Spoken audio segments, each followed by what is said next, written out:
Hi there, my peeps, and welcome back to Building a Modern Employer Brand podcast with me, Susanna Rantanen. If you are new to this podcast is for those of you who want to learn about modern employer branding, build a successful career in talent marketing, and thrive as a professional delivering value and generating business relevant impact with branding, marketing, content, and copywriting as your key tools. Now, you are going to love this episode because I get to share with you a relatable experience from a peer talent marketing professional. In this episode, I have a seasoned talent marketing professional as my guest. For the past 7 years, they've worked in employer branding and content strategy for employers such as Accenture, Just Eat Takeaway, and Workday.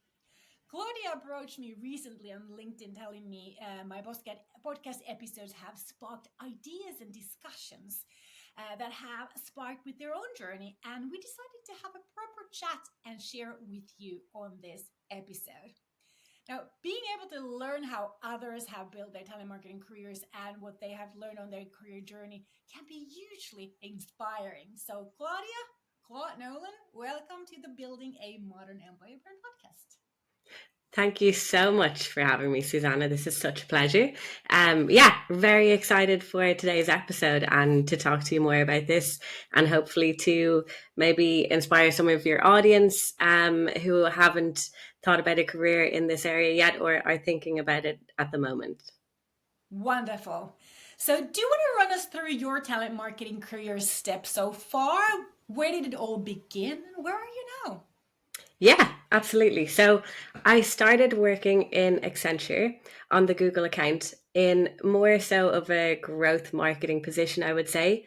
But one of the projects that I started working on with the client account lead was to do with attrition rates. We were struggling with losing people quite quickly, maybe at the 1 year mark. So I started getting more into employee engagement from that project, took over internal comms, and that really sparked my interest in employer branding and talent marketing and really what it is to be marketing internally. And from there, I found a really great position at Workday, which was advertised as a talent marketing specialist. At the time, never heard of that before. It didn't really know what the world of employer branding was or could lead to. But that was the first time, I guess, I properly dove into the world of talent marketing, employer branding and stuff. So from there, I worked under a really great manager for Europe, Middle East and Africa. And we worked on of course, the digital advertising aspects, creating like analytical frameworks of how to, increase conversion rates and campaign views and stuff related to that. And also just build out content for the company. So run some photo shoots, video shoots, and build out our careers website and things like that.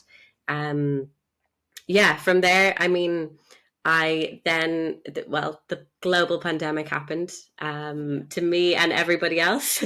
And I found myself looking for a new role in a company that was experiencing high growth, which is, of course, Just Eat Takeaway.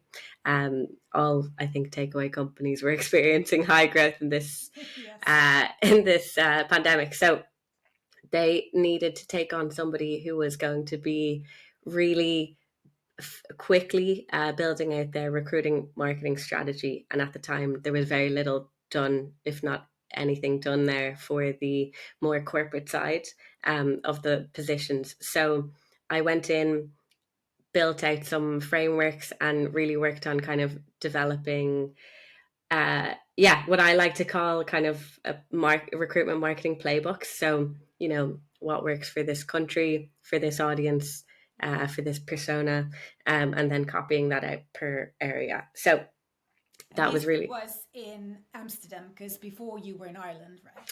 Sorry, yes, that's true. Yeah. So in Workday, I worked in Dublin, but I was still working for Europe. And then I actually made the move to the Netherlands to work for Just Eat Takeaway, which is where their headquarters is. You might also know them, depending on where you are in the world, as Thuis Bezorg, 10Biz and Grubhub if you're in Canada. But yeah, so that was a big career move, more so just country wise and taking a leap into a new, I guess, audience as well.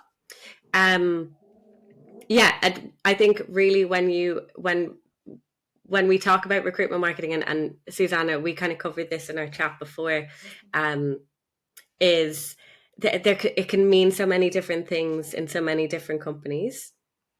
And yeah, for this role, it tended to skew a lot more in the kind of paid media side of things. Right. So not only was it just creating some content for our social media, but it was also like really strategic planning, talking about job cloning, working with the right careers pages. Yeah, really automating a lot of it. Automating a lot of it. Stella. What She's an having some opinions. She has lots to say. Yeah, she has a lot to say about this topic. Yes. So, I'm going to stop you because you mentioned job cloning. What does that mean? Yeah. So when I think it is used typically for, say, high volume roles, maybe on the lower skilled side, you can clone jobs with automation tools in different languages, with different job titles, with different job descriptions, and of course with different tags. And within that, tool that was built out for us, we could also automate and clone them to different job boards across Europe. So if that one job wasn't performing well with one job title, say in the Netherlands, and we tried the job title translated to German in Germany with a German description, that was kind of why it was the quickest way of cloning and yeah. So that was all like automated. So it was automated, but then I owned the job cloning tool, and I was teaching the recruiters how to update it. Because sometimes, of course, as we know with automation, there can be problems, especially just with all job boards as well. Sometimes things break. Sometimes jobs don't come down when they should be, when they're closed. So yeah, a lot of it was automated through this tool. So all people would need to do is put the right description in underneath each job, and we could clone it to different cities, different languages, and different pages. Okay, and you mentioned that this tool was something that was built for you in this company. Is it like, can you tell me more about that tool? I have to say, like, because I don't work at the recruiting side anymore. So this is interesting. I've not used a tool like this. Yeah, it was really interesting. And I had never used anything like it before, and never afterwards. That being said, my main area of expertise is actually in more the kind of more experienced, say, software engineers rather than the lower skilled types of roles. I don't want to say lower skilled, lower experienced type of roles. To give you the honest truth about the job tool, I'm actually not so sure how much information I'm allowed to talk about. It was built by and for the company. And it was something that I used and owned and taught to the recruiters, but I didn't build it myself. I was just the one responsible for it. And I'm sure that there are many other companies who use things like that. And if there isn't, maybe it should be something that they should think about. But also, what I will say with automation and tools like that is that a lot of job boards, like with everything in this world of advertising, companies prefer when you post local to their page, like through their page, and not through all of these other automation tools, because they can sometimes they'll mark them as bots or mark them as things, and it will so that's just something to keep in mind as well. But it's good to know. Yeah. Alrighty. That's complete. I mean, obviously, in this world of artificial intelligence, tools like these are growing in abundance, and some of them are really good, some of them are not so good. Not found one yet in sort of the artificial or the generative artificial side that would provide like completely finished text, for example. You still have to Yeah. edit it, but definitely. I mean, I remember you were talking to me about that. This role was a lot about like mass hiring. Yeah. So, I mean, it takes a lot of time to natively post all this. So I can imagine a tool like that has been a huge help in terms of like efficiency in the role. So yeah, Absolutely. interesting, interesting, Yeah. interesting. So uh, yeah, and you're still in Amsterdam, Yes, still in Amsterdam. but now in another job. Yeah, so actually, this was 2 jobs ago now that that was happening, which is crazy to think when we put that into the context of how long ago the pandemic started. Yeah. But I had stayed there for a year and moved on to a new position back in Accenture, but this Okay. time for Accenture the Netherlands. Um, they had just an amazing opportunity that I couldn't really pass up, which was to work on their new EVP for a post COVID world. Um, yeah, I mean, a lot of people I think would have heard of the company name Accenture or know Yeah. what area they're in. Yeah. Um, and when we talk about employer branding, I mean, any company, say the big four or the big five or whatever you want to call it, their unique selling point is their people. That's what they offer to companies. So getting to work on something like that for a company that big is was amazing. Yeah, quite different when there's so many different stakeholders who want to have their say, who need to have their say. Yeah, so many different people to get yeses from every level. So that can look so different in a lot of different companies, but at least in this company, it sat in the area of marketing. Right. Um, and yeah, worked on a huge EVP project for them. It was, I think, very successful, and there was a big organizational restructure in the marketing department there at the time that I was there.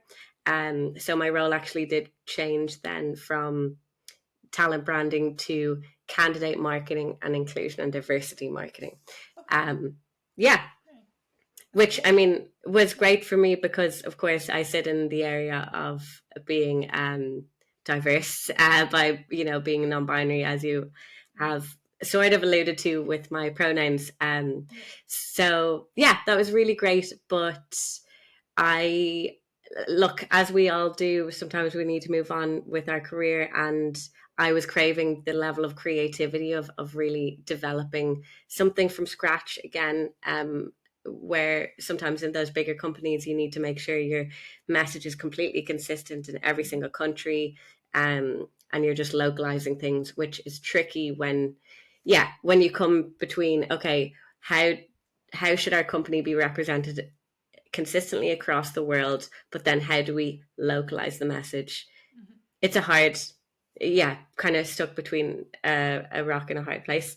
But I took on a new role, which I'm sitting in at the moment, which is talent brand lead at a startup called Nabius, which is exactly the type of, I guess, thing I was looking for, working for a startup, building stuff from scratch, not too much red tape, and yeah, starting again. So this one is very interesting again because there's a legacy of a much larger company where everyone has come from to join this new company in Europe, in probably one of the most liberal cities in Europe.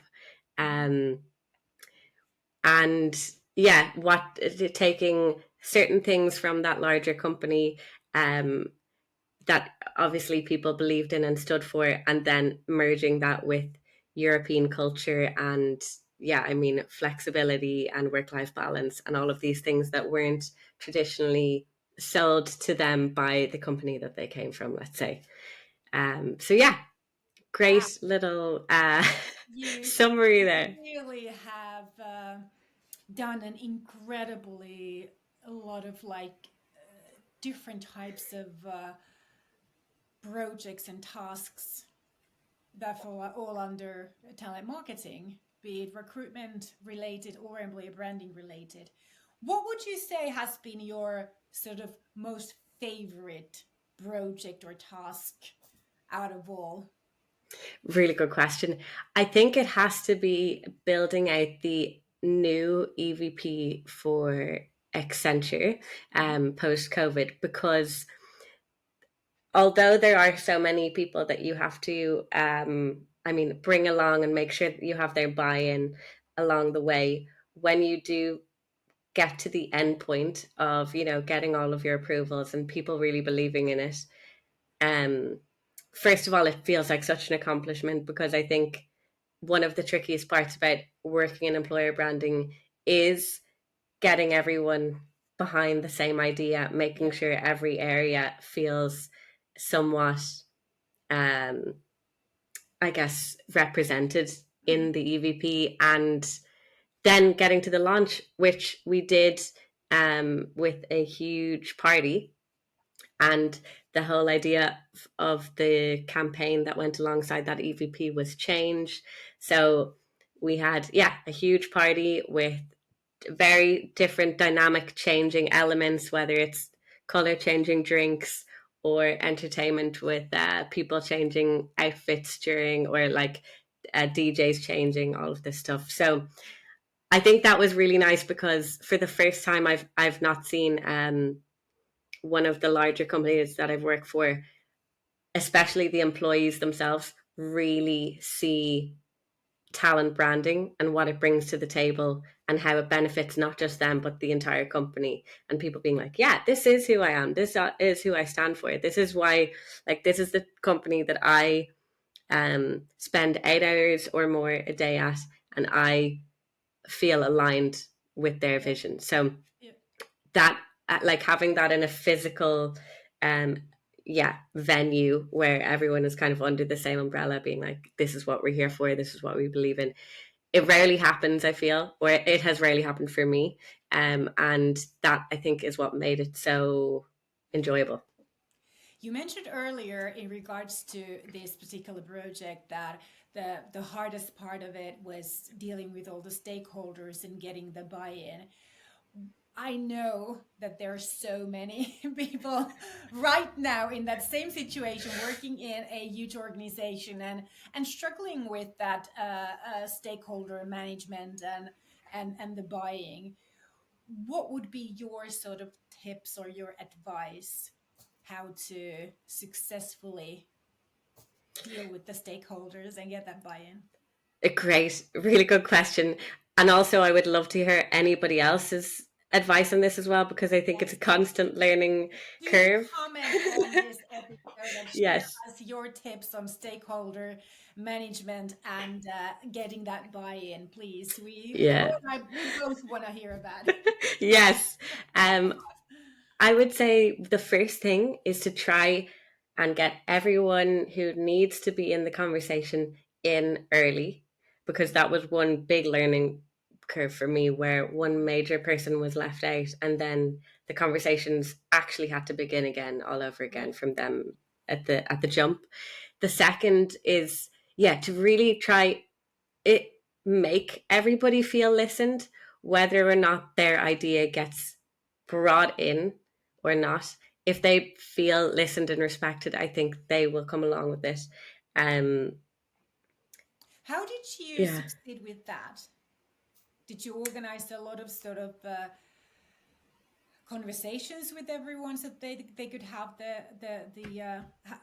feel like they were heard and you received their opinions or whatever advice on it, or how did you organize Ye- yeah, so in Accenture, what had happened was we had hosted a 2 day like offsite, where all of them? the major people who should be involved in the conversations were, bar one person, which was the problem why we had to start again. Yeah. But we had that to make sure everyone could bring a new idea to the table, or not even new idea, but bring, like, okay, this is what I think our company stands for. And then there was other people, say HR, okay, this is what the basis of what people expect from a company like us, and what every other person's offering, or every other company who's hiring the same talent as us is offering. So we need to at least meet this.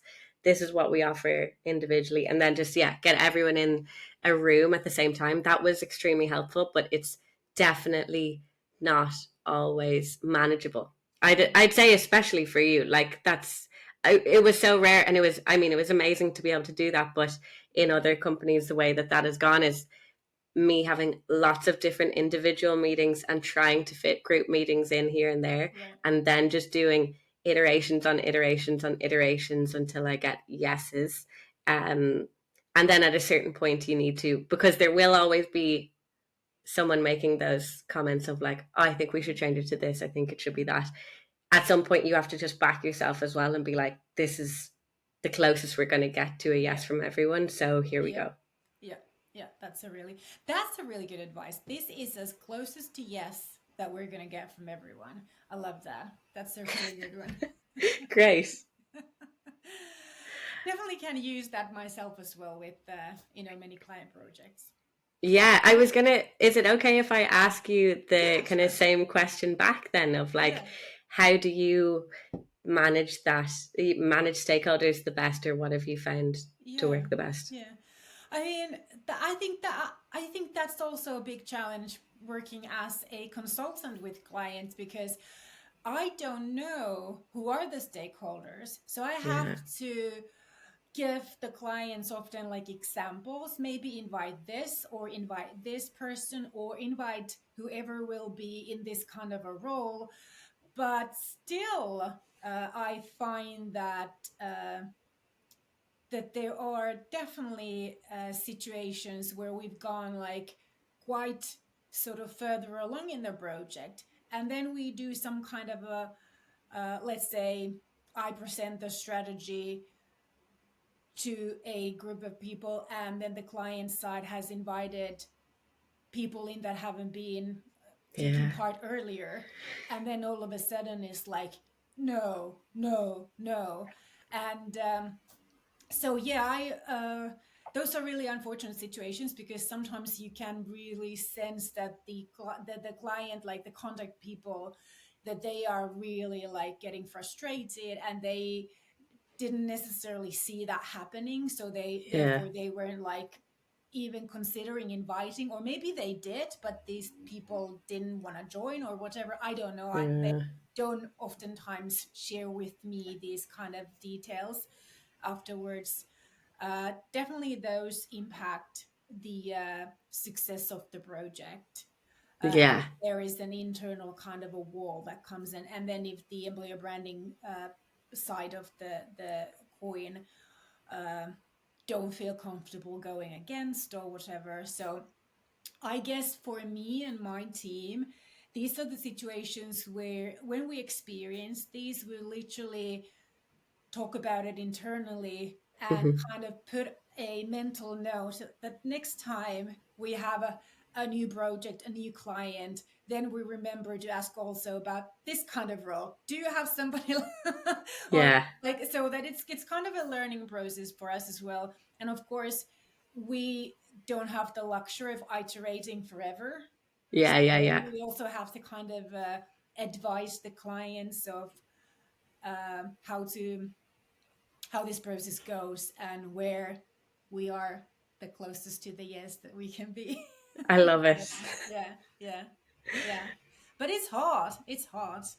Yeah, I think that employer branding side, it's kind of especially the larger the organization is, and the more there are sort of marketing communications people working in the organization, the more there is interest in sort of taking over the ownership, regardless of whether you are personally that interested in employer branding or personally that keen on investing your time in these tasks. And that can be a huge challenge sometimes with clients when their hands are kind of getting tied. Want to really work with employer branding, but they're still kind of setting kind of barriers or walls in between. So yeah, that can be hard. Yeah, definitely. absolutely.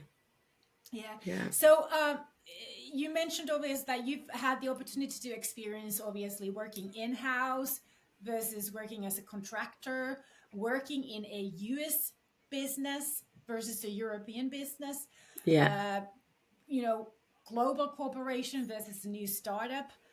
What would you say have been your key differences or key learnings in terms of working in this sort of opposing sides of the table in your telemarketing and employer branding roles? What have you learned? Great question.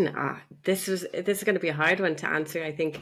I think the biggest learning for working, say, maybe more on a global scale versus a local scale, is that, yeah, localization matters. And if you don't do it, you will see that in the results. Yeah. Um, Sometimes messages just simply, even if they're in English, it doesn't mean that every country that speaks English will react to the same. I mean, it's the same with, say, big US car companies advertising in Germany. Like, well, Germany specifically, because it's so easy to pick out as a country that doesn't react well to non-localized ads, Yeah. and that is just notoriously difficult, especially to hire in. But yeah, you have to localize those messages, and it's very obvious when it's done, especially if it's using like ChatGPT or one of these lovely tools that I do believe we can use but shouldn't rely solely on. Yes. That, yeah, it has to be localized, but it also still has to, come from uh, an authentic place from your company, or I think it's quite clear or obvious that you're just trying to uh, tell the people what they want rather than give the true story. Right. Yeah. Have you seen any sort of like, or have you had any sort of like bad experiences with the localization that didn't work? Yeah, yeah. I think Do that's you want to it. share? Oh, I am I allowed to share? I think I need to be a bit careful here. Um, I think really, look, the true and honest answer is just, when you try to, I guess, cut some corners and share things that have been shared in other countries, and you don't want to localize them because it's going to take too long and you need to get new approvals and this and that, Mhm. um, you're only kind of failing yourself when you see those results, because you know that you should have done more. Um, Nothing major, not no huge failures, but more just things that are very quickly spotted by your audience. And the trouble as well with employer branding is, like, yeah, your brand is so important, and it's so Mhm. easy to lose trust, and it's so much harder to gain it. Yeah. So building that, like, is essential. Like, there's no point in taking those easier routes or cutting corners when it comes to things like, yeah, localizing stuff. I just, like, I think the best way that I have learned to, I guess, yeah, build on localizing things is by working with employees in that area, in that city, in that country, to, like, tell their stories or champion Yeah. their stories, Yeah. rather than just focus on why we're so great or what we're doing. I I think that this is probably sort of equivalent to copying something from another company, Yeah. that it doesn't work in your context, and it can even make you look so silly that you become kind of the object of jokes, and then it can be hard to rise up from there. I've seen some really bad examples in the Finnish landscape Okay. with organizations trying to be funny, or the Mm, management trying to be funny for kind of employer branding purposes, where it's totally backfired and became the object or the target of like kind of laughing stocks. And it mm, takes a long time for the audience to start taking that company seriously again, yeah. when you're not being authentic to who you really are, but trying to kind of copycat something else that probably was funny and worked really well, but it just doesn't in your situation. I think it's probably equivalent. So it doesn't Yeah. have to be like a joke or anything like that. It can be totally serious stuff. But if it's kind of ill-fitting with the context, the culture, the spoken word, the whatever local, then it can really backfire as something that you've just kind of stamped on top of it and didn't really bother to. It looks kind of like you didn't really bother to do your, Yeah, do your homework and, nobody should know. absolutely. Yeah. Yeah, and actually, I had seen something. It was from, I think, like, say, the UK British Police Force or something like that, Oh, yeah. working on trying to, yeah, I guess maybe not so much build out their employer brand, but build out, like, I think actually maybe it was re- recruitment marketing like someone talking about, okay, this is our team and they're doing such a great job. Yeah. It covered a woman, like a murder, and they had said, okay, we found this, like our team is so great, they found the body within this many hours, it was identified, great job to our team. And then they used like a gif of that movie, oh gosh, some famous movie where there's, like, Air Force police and they're like high-fiving, and it's like, this was released a day after a murder. It's, you can see what they're trying to do, and like, Yeah. okay, this is our team, this is the type of work they do, and wow, aren't they great for doing that? But like, talk about wrong timing Yeah. and just insensitivity. Like, you have to be careful about also the timing of your things. And this, I think, can be said as well for automating posts and content.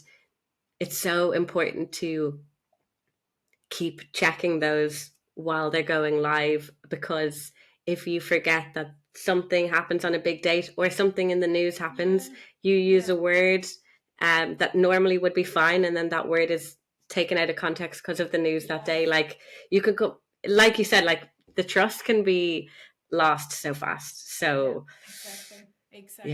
Yeah, you have to be really careful. That's why I personally opposed to this kind of that school of employee go for campaigns, public campaigns that are meant to generate a lot of attention, and we don't do anything consistently. We just kind Mhm. of do that kind of stuff because so many things can go wrong. And if Yeah. that's your kind of the only thing that you do this year, then Yeah. oh, or even if it's just like if it goes well as well, then still people forget about it. It's like yesterday's news. So I would personally, I mean, I'm all for campaigns in recruitment marketing where the conversion is there. It's a quick conversion and you see your results quickly. It's a different kind of a different strategy there. But for employer branding, I that's yeah, that the a lot can go wrong. And then if you Yeah. only do a campaign per year, you losing a whole year, and then what are you going to do, fix it next year? And it's yeah, Yeah. I think people want to also hear from you, like, because you've worked in various roles and in very different types of companies. Who have you reported to? Who's like owned and Yeah. Good question. I think for the most part, um, I have reported into marketing. Mhm. So I think at the moment I report to the head of marketing. In my last role, I reported to, it switched during the role because of the transformation, but right? initially it was, yeah, marketing director. Then it became Europe candidate marketing manager, let's say. Mhm. Um, Before that, it was also head of marketing or recruitment marketing. Yeah, Mhm. director maybe. And then I think in Workday, it was, well, I had a manager who was also like talent branding manager. But I think that we actually sat in HR officially in Ireland. Okay. Yeah. I think that's where our budget came from. Okay. So yeah. How? since it sounds like you've had like sort of the HR direction and then the marketing direction, Mm. how have those worked for you? Which one? I mean, has there been a difference in between like the support, the understanding, the sort of the whatever you've needed for your work in between, like having been reporting to HR or marketing? Yeah, definitely. I think when working closer on the HR side, um, there was when, say, running the ad campaigns and things like that, there was, I guess, a little bit of a lack of understanding of, Yeah. okay, we need these figures for 3 months' time. Like, what are our biggest areas of growth that we need to be working on, especially with recruitment marketing, obviously less with employer branding because that's Mm, just a completely run differently, right? As you had mentioned, but then working on the marketing side, closer to the marketing side, usually I found that there was more support with deadlines of needing certain figures, um and just understanding of everything that was needed to build out those campaigns. um and support, especially with creative and this and that side. yeah. When I worked more on the HR side, I was expected to bring everything to the table, even if it was a bigger company. Like, film the creatives, edit them in Photoshop, post them with the like Mm, captions all done myself. yeah. Whereas on the marketing side, usually I could reach out to marketing as well to help me with that stuff. Right. Yeah. Yeah. That's a good point. I've been sort of advocating that I think that the ownership should be with the person who uh, understands the target audience, Yeah, understands what what are the pains and the struggles and the problems with hiring and becoming employed or staying employed by yeah, somebody, but obviously being geared towards marketing and communications. We don't really have people like that, so that's why it's kind of yeah. either or the kind of situation. I'm not sure whether this person, for me, whether this person should be sitting in marketing or HR. I don't think that's relevant as long as they really truly want to impact the talent audience, which is very different kind of audience from your B2B clients, decision makers and your consumers. So that's like the biggest difference. And sometimes I feel that HR side is not that interested in marketing or communications, or just Hmm. doesn't find it very inspirational to learn, whereas they really know the target audience. And Yeah, then marketing side doesn't know the target audience, isn't interested in learning it because they think that everything that works for B2B or B2C should work here too, but then they really know the game. So it's kind of like, can I have like 50-50? that's so can we true. can we clone a person with Well, I think I have a slight answer to that.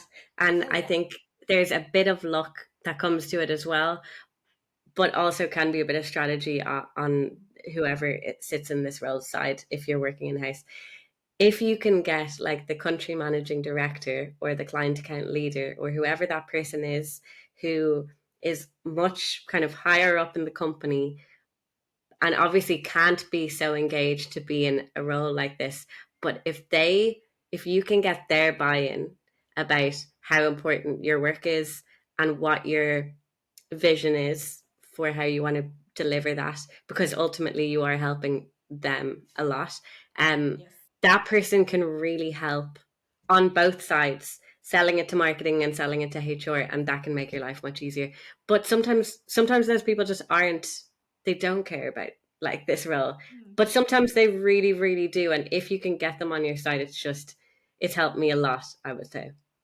That's a really good advice because I think that a lot of leaders today can identify with the painful situation where they're unable to, or like really struggling to reach their personal goals in terms of like whatever has been set for them because of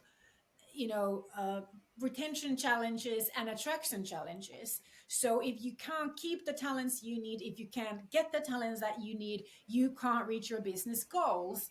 And that's going to hurt you as a leader, as a manager, as an executive. So basic or a director. So basically, I guess, you know, with your advice, trying to find those people high enough in the organization whose personal, work related goals depend on getting and keeping the talents are in sort of are hurting. So if you find that person who needs to get rid of those problems so that they will survive and thrive, then they will help you out. So I Yeah. think that's a really good advice. Now, let's talk about your skills and competencies in these roles. Because Sure. I mean, there was a lot of stuff that you've done. So what would you say that are your top 3 or 5 skills and competencies that you kind of feel like are now in your backpack that you carry, or rucksack that you carry with you? Yeah, for sure. I'm Irish, so I find it really hard to talk about my own skills. Really? Is that an But Irish thing that you're too humble to say? well, I mean, I've spent what 50 minutes talking about myself on this, so maybe not. But You're it doing is. a really good job, so go ahead. Thank you. No, I think the key one that I would say a skill that I definitely didn't have before getting into this area is stakeholder management. Um, but purely because also you just have to do it. Like Yep. there's no option of, oh, well, I have a meeting. It's like if I need this done, I have to get everyone on board and involved. Um, the second I would say is, which ties again into that, is just like communicating, making sure everybody knows what they are responsible for, and what you are responsible for. Um, yeah, and just being able to tell people what the plan is and really, I guess, make it relevant to them. So, say when you're speaking to that leader, it's like, okay, I can help you solve your problems because I know you're struggling with this and I know you're struggling with that. Here's 2 ways of how I'm trying to approach and fix those things. Can I get your buy-in? Like these localizing those messages again, Yep. all about localization. It really ties into the communication part of things for me, I would say. And lastly, just like, this is going to sound stupid, but like fun. Um, Mm, I would I like say that. being fun, or I guess like energetic, is also extremely helpful when you're dealing with, when the main people, like the main thing you deal with is people. Mhm. You have to know people, people end up knowing you, and when you're bringing fun to the table, it makes things so much easier. But also I really believe that this career path is fun. You like, if you're working even in a big company, usually if you're working in marketing for a big company, you're so siloed in Mhm. this one specific thing. If you're in employer branding, or talent branding, whatever you want to call it, you for the most part get to do so much more and dip your fingers in all of the different pies at the same time and really like see things out from start to finish. So it is so fun, and it's not like you're, okay, I'm just selling this one Hoover product and I just want people to buy it and this is the brand that I'm selling. It's like, no, I'm like helping people find a career that they're going to be, working in 8 hours a day for this many weeks. And I want them to know who, like, what that company stands for and who they will be working for, if that's the right fit. Like, it just feels like, because it's a much bigger, for me, it feels more purposeful. And that's why I think Okay. this career is fun. I get that. I so get that. I think Yeah. that this career has so much sort of potential that we haven't even unlocked yet, because we don't really understand in organizations what employer branding, talent branding is, how, in what all ways we can impact and influence not just people, but also the business when these things, go hand in hand. uh, especially with technology, we need people who contribute to technology more and more, I guess, educated people or smarter people, because a lot of the mundane tasks will be automated. So employees are expecting a lot and no longer wanting to kind of take the less important side, and being sort of overrun by employers. So I think that there's so much this untapped potential in employer branding, and how you can help organizations, management, people leaders, employees between themselves, recruiters, HR, literally to better influence and impact each other, and other people. I think we are sitting in a position that I really don't see the sky as a limit yet, because it's completely new, and we don't even know in what ways this will and can literally develop. So it's really, really interesting. Um, we talked a little bit about the stakeholder management. Since you've had that sort of understanding that you need to develop your skills and your competencies on this side, uh, where have you, or do you have any sort of sources or any sort of reference points or any recommendations that you can share with us about, on like learning more about how to collaborate and manage your stakeholders? Any tips? Oh, so in terms of resources, I think one of the first, well, look, these books often get named, but of course, like How to Win Friends and Influence People was a huge one for me. I think it's been a good few years now since I've read that, Okay. but I still remember kind of its impact on me.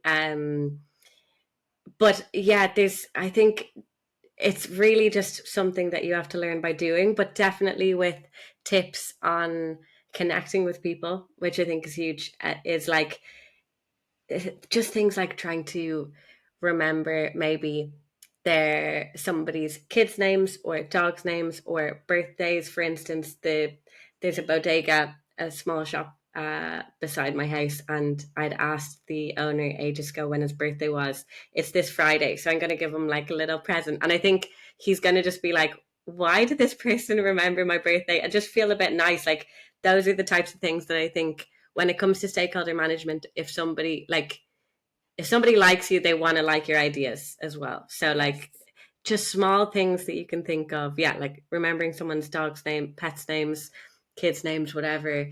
Just throwing some things here and there of what they maybe mentioned in a past meeting, more personal about themselves, and bring it back in. I think really helps with that.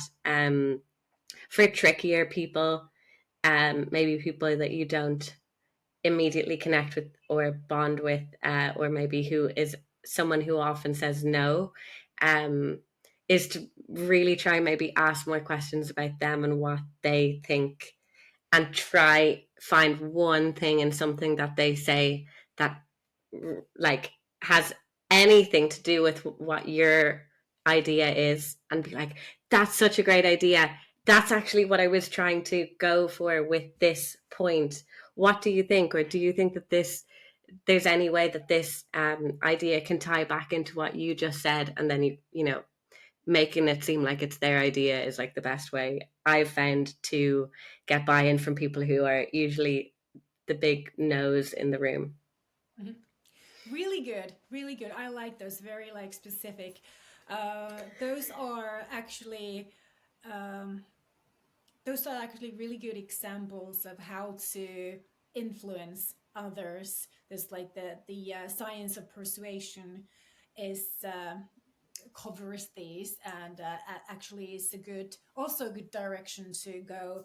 I think what you Lovely. tapped into was like the how much communication skills matter, and I Mm, love that, because that's kind of the whole core of building the modern and magnetic employer brand, that you really understand how important it is to become a great communicator so that you can impact others and get that buy-in, whether it's the content or the copy text, the captions, whatever you are Yeah. directing to the target audiences, or whether it's your internal stakeholders that you are wanting or needing to collaborate with. Mhm. Very good. We are literally coming to a full hour. Um Before we close off, now that you've had all this amazing experience, what do you have any career aspirations left? What's your future plans? What do you want to like sort of go towards? Yeah, I think that I would love to definitely continue in the space of employer branding, eventually become like, director or head of. But really, what I'm most interested in now and in the nearer future, I think, is looking more into how employer brand looks in kind of the world of Web 3.0, and where that level of hyper customization can help companies kind of build out more their employer brand. Wow, I love that. That's really good. Alrighty, so Claude, if my audience wants to find and connect with you online, where can they find you? I think the easiest place to find me is LinkedIn. And I think my LinkedIn link is just linkedin.com/in/Claudia Nolan. Yeah, I'll I'll tag you on the Super. post. Wonderful. Wonderful. Thank Thank you you so so much, much, Susanna. Claude. This has been such a pleasure. I think we could have talked easily another hour. Maybe we do another episode soon together. I would love Really, to. I love this one. So, all right, that's all for this week, my friends. So, I want you to connect with us, comment this episode, share your thoughts with us online. If you have any great tips about stakeholder management, please let us know. And if you love this episode, hit that subscribe button and show me you love it. All right, thanks for listening or watching, and see you again next week. My name is Susanna Rantanen, and I'm your employer branding advisor, coach, guide. And it was so lovely to have you, Chloe, on board this week, and everyone there listening or watching us. Until next week. Moi moi. That's bye bye in Finnish, and I know moi in Dutch is beautiful, so I think it fits in this situation really well. Thank you so much, Susanna. Thank you. Bye.